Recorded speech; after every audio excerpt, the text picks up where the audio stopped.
वरी भी अवां खे कब्र में जिंदगी अता फरमाईंदो।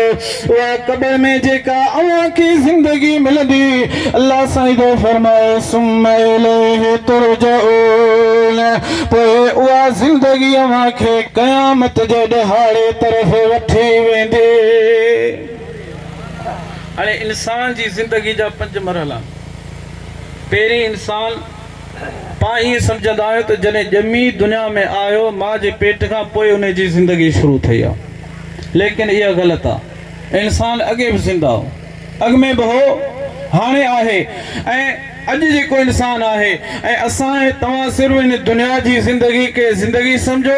हिन वक़्तु जेको मौत असां ते ईंदो आहे, असां ज़िंदगी जो ख़ात्मो सम्झो त हाणे मौत अची वियो, लेकिन ईअं बि न आहे। छो त अल्लाह साईं जो क़ुरान 5 मरहला बयानु कया त पहिरीं इंसान हो पर आलम अरवाह में हो।